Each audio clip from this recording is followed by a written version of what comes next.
अस्सलामु अलैकुम वरहमतुल्लाहि वबरकातुह। नहमदुहु व नुसल्ली व नुसल्लिमु अला रसूलिहिल करीम व अला आलिहि व अस्हाबिहि अजमाइन अम्मा बाद।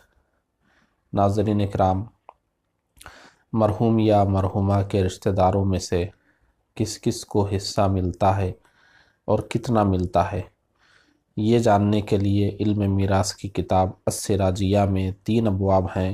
नंबर 1 बाबु मारिफतिल फुरूज़ व मुस्तहिक़िहा, नंबर 2 बाबुल असबात, नंबर 3 बाबु ज़विल अरहाम। ये 3 किस्म के रिश्तेदार हैं। पहली किस्म के रिश्तेदार को अस्हाबे फ़राइज़ कहते हैं, यानी वो रिश्तेदार जिनका हिस्सा मरहूम की जायदाद में फ़ीसद के एतबार से मुकर्रर होता है। 50%, 25%, 12.5%, इस तरह से। ये 12 अफराद हैं, 4 मर्द हैं और 8 ख़वातीन हैं। मर्दों में बाप, दादा, माँ शरीक, भाई, शौहर। ख़वातीन में बीवी, माँ, जद्दे सहीहा जिसमें नानी और दादी दोनों शामिल हैं, बेटी, पोती, सगी बहन, बाप शरीक बहन, माँ शरीक बहन। ये 8 ख़वातीन हुई। इन 12 अफराद को, 4 मर्द और 8 ख़वातीन, इन 12 अफराद को अस्हाबे फ़राइज़ कहते हैं।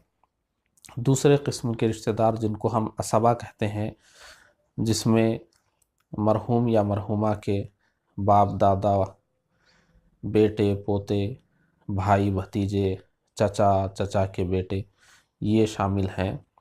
इनको हम असबा कहते हैं। पहली किस्म के जो रिश्तेदार हैं अस्हाबे फ़राइज़, उनको जब फ़ीसद के हिसाब से मिल जाता है तो उसके बाद जो बचता है जायदाद में से, वो इन दूसरी किस्म के रिश्तेदारों पर यानी असबा पर तक़सीम होता है। तीसरी किस्म के रिश्तेदार जिनको हम ज़विल अरहाम कहते हैं, मरहूम या मरहूमा के नाना, नवासे, नवासियाँ, भांजियाँ, भतीजियाँ, फूफी, खालाएँ, मामू, ये सब इसमें दाखिल हैं। इनको कब हिस्सा मिलता है? जब पहली 2 किस्म के रिश्तेदार नहीं होते हैं, उस सूरत में इनको मिलता है। ये मुख्तसरन मैंने इल्म मीरास के एतबार से रिश्तेदारों की तक़सीम आपके सामने पेश कर दी। अब इनमें इनकी तफसील हमको आगे किताब की रोशनी में समझना है। हमने जो रिश्ते बयान किए हैं उनमें आप ये नुक्ता याद रखें कि जब भी हम रिश्ता बयान करेंगे, मरहूम के एतबार से बयान करेंगे। जैसे हमने पहली किस्म के रिश्तेदार बयान किए, बाप, दादा, अखियाफ़ी भाई, शौहर। इसका मतलब बाप का मतलब मरहूम का बाप, दादा मतलब मरहूम का दादा, बेटा मतलब मरहूम का बेटा, माँ मतलब मरहूम की माँ, बेटी मतलब मरहूम की बेटी। तो रिश्ता हमें मरहूम से जोड़कर देखना है, क्योंकि लोग सवाल करते हैं कि एक शख्स का इंतकाल हुआ, दादा है, पोतरा है, इस तरीक़े के सवाल करते हैं। तो ये गलत तरीक़ा है। आप वारिसीन के आपस में रिश्ते को मत बयान कीजिए कि एक शख्स का इंतकाल हुआ, उनके वालिद हैं और उनके बेटे हैं, तो ये मत कहिए कि दादा हैं, पोते हैं, ये नहीं। मरहूम के हिसाब से कहिए कि मरहूम के वालिद हैं मरहूम के बेटे हैं। तो ये रिश्ता मरहूम के साथ आप जोड़िए। और दूसरी बात, ये मुख्तसरन हमने रिश्तेदारों की तफसील बयान की है।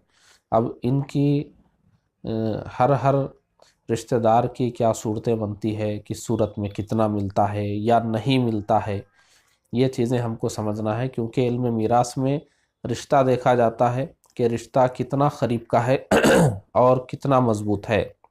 जितना करीब का रिश्ता होगा, जितना मज़बूत होगा, उसी रिश्तेदार को मिलेगा।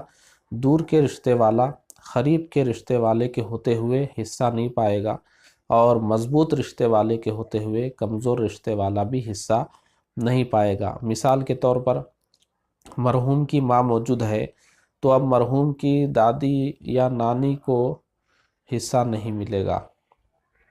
इसी तरीक़े से यूँ समझ लीजिए, मरहूम का बेटा मौजूद है تو اب پوتے کو حصہ نہیں ملے گا۔ تو یہ تفصیلات میں سب کچھ سمجھ میں آتا ہے۔ اب یہاں سے ہم ہر رشتہ دار کے حصے بتائیں گے کہ باپ کو کن حالتوں میں کتنے حصے ملتے ہیں، اور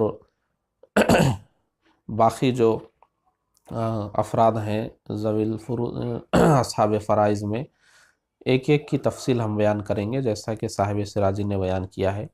اصلاً تو یہ ویڈیوز عالم کورس کے طلبہ کے لیے ہیں، لیکن عوام میں سے بھی جو دینی شعور رکھنے والے ہیں، دینی کتابوں کا مطالعہ کرنے والے ہیں، مسائل دینیہ سے جن کو رغبت ہے، شوق ہے، وہ بھی کچھ نہ کچھ ان ویڈیوز سے سمجھ سکتے ہیں۔